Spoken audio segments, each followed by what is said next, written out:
Hi friends, ये study में आपका स्वागत है। हम स्टार्ट के एनसीईआरटी नो जो भारतीय इतिहास क्लास 6 से 12 का है। ये ओल्ड प्लस न्यू बुक है। ये book UPSC, state PCS, BPSC और बिहार शिक्षक सभी एग्जामों के लिए अत्यंत ही महत्वपूर्ण है। हम कर रहे थे बिहार में स्वतंत्र राज्य और अब हम करेंगे महिलाओं की स्थिति उस समय क्या थी और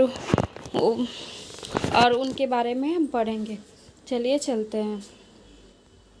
महिलाओं की स्थिति 18वीं सदी के भारत में परिवार प्रतिष्ठात्मक होते थे। पारिवारिक संपत्ति पर केवल पुरुषों का अधिकार किया गया था। अपवाद स्वरूप केवल पुरुषों का अधिकार निर्धारित किया गया था। अपवाद स्वरूप केरल के नायर समुदाय में सामाजिक व्यवस्था मातृ प्रधान थी।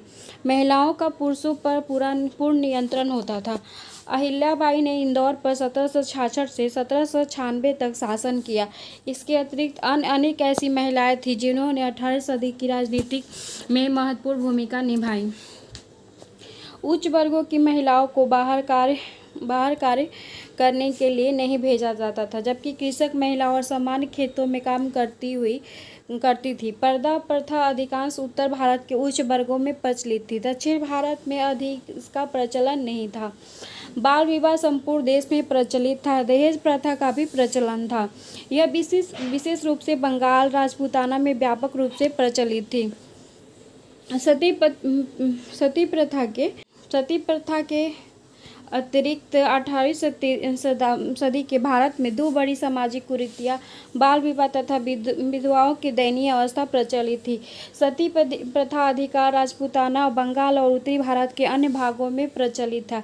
यह प्रथा दक्षिणी में भी प्रचलित थी, तथापि विधवा विवाह का प्रचलन नहीं था। महाराष्ट्र में गैर ब्राह्मणों, जाट और उत्तर भारत के पहाड़ी क्षेत्रों में लोगों में विधवा पुनर्विवाह अधिक प्रचलित थी।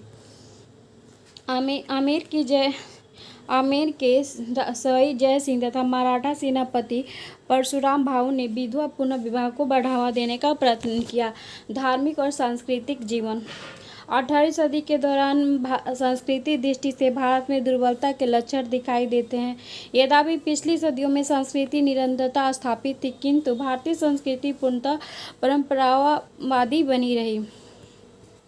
तत्कालीन संस्कृति और क्रियाकलापों के व्यय अधिकतर शाही दरबार तथा शासक और सामंत तथा सरदार वहन करते थे, किंतु उनकी आर्थिक स्थिति में गिरावट होने के कारण सांस्कृतिक कार्यों की अवहेलना होने लगी। 18वीं सदी के संस्कृति जीवन को निम्न शीर्षकों के माध्यम से समझ सकते हैं। चित्रकला और संगीत। मुगल शैली के अनेक चित्रकार इस काल में प्रांतीय दरबारों में चले गए। इनमें हैदराबाद, लखनऊ, पटना तथा कश्मीर प्रमुख थे। 18वीं सदी के संगीत विकसित होते रहा।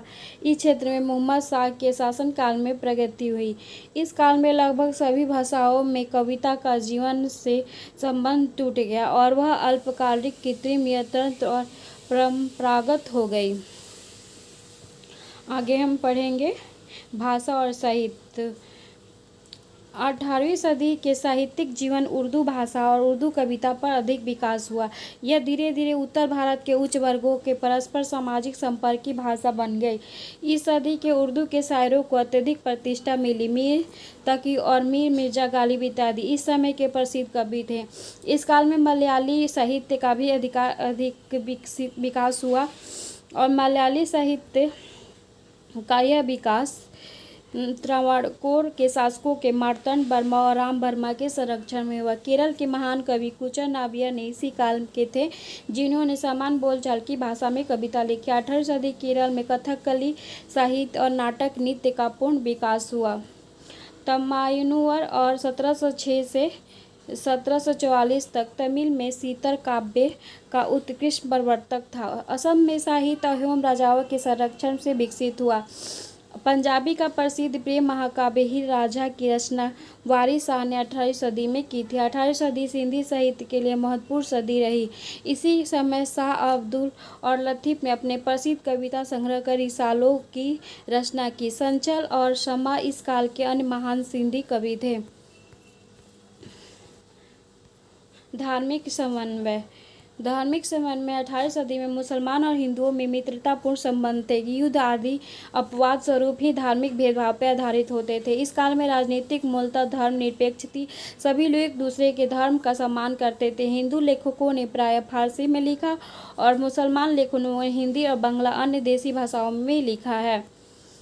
इस काल में 18वीं सदी में मुसलमान लेखकों को विषय वस्तु प्रायः हिंदू और सामाजिक जीवन और धर्म जैसे राधा कृष्ण, सीताराम और नल दमयंती होती थी। 18वीं सदी में धार्मिक क्षेत्रों में हिंदुओं के मध्य भक्ति आंदोलन तथा मुसलमानों में सूफी मत के प्रसार के फलस्वरूप पिछली शताब्दियों से जो पारस्परिक प्रभाव और सम्मान की भावना विकसित हो रही थी वह बढ़ती रही।